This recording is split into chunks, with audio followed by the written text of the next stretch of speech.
গর্ভাবস্থা প্রতিটি মায়ের জন্য একটি অসাধারণ যাত্রা।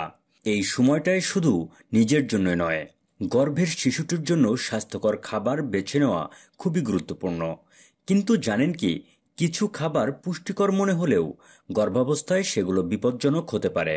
আজকের ভিডিওতে আমরা এমন কিছু খাবার সম্পর্কে জানব যেগুলো গর্ভাবস্থায় এড়িয়ে চলা উচিত। কাঁচা বা আধা সেদ্ধ খাবার এড়িয়ে চলুন। কাঁচা ডিম।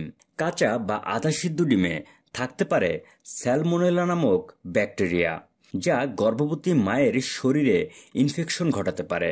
তাই ডিম সবসময় ভালো করে সেদ্ধ করে খান। কাঁচা বা আধা রান্না করা মাংস ও মাছ। সুশি বা স্টেকের মতো কাঁচা বা আধা রান্না করা খাবারে প্যারাসাইট এবং ব্যাকটেরিয়া থাকতে পারে, যা শিশুর বিকাশে ক্ষতিকর প্রভাব ফেলতে পারে। এগুলো থেকে দূরে থাকুন। উচ্চ পারদযুক্ত মাছ এড়িয়ে চলুন। মাছের তালিকা: টুনা, ম্যাকারেল, শার্ক এবং সোর্টফিশে পারদের মাত্রা বেশি থাকে।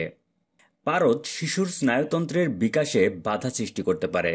স্যামন বা সার্ডিনের মতো কম পারদযুক্ত মাছ খান।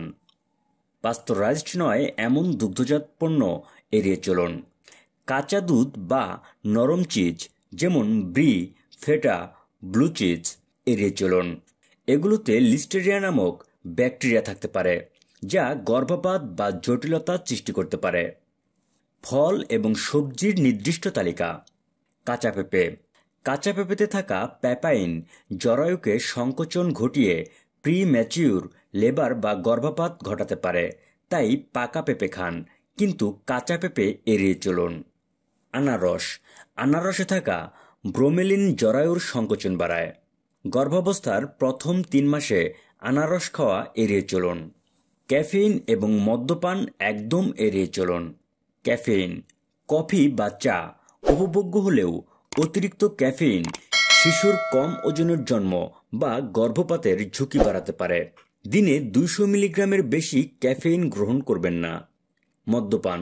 গর্ভাবস্থায় মদ্যপান শিশুর শারীরিক ও মানসিক বিকাশে বড় ধরনের সমস্যা তৈরি করতে পারে, তাই এটি সম্পূর্ণ এড়িয়ে চলুন। প্রসেসড বা প্রিজারভেটিভযুক্ত খাবার। প্রিজারভেটিভযুক্ত খাবার যেমন প্যাকেটজাত স্ন্যাক্স, সফট ড্রিঙ্কস এবং ফ্রোজেন মিল শিশু এবং মায়ের জন্য ক্ষতিকর। এগুলোতে থাকা অতিরিক্ত লবণ, চিনি এবং রাসায়নিক গর্ভের শিশুর বিকাশে সমস্যা সৃষ্টি করতে পারে। তাই তাজা খাবার বেছে নিন। গর্ভাবস্থার সঠিক খাবার বেছে নেওয়া একটি মায়ের জন্য অত্যন্ত গুরুত্বপূর্ণ। আপনার শরীর এবং গর্ভস্থ শিশুর সুস্বাস্থ্যের জন্য সচেতন হন।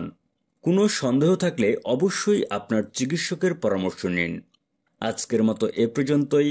আপনাদের কোনো মতামত থাকলে কমেন্ট বক্সে জানাতে ভুলবেন না। আমাদের সাথে থাকতে আমাদের চ্যানেলটি সাবস্ক্রাইব করুন এবং সবার আগে আমাদের ভিডিও পেতে বেল বাটনটি প্রেস করুন।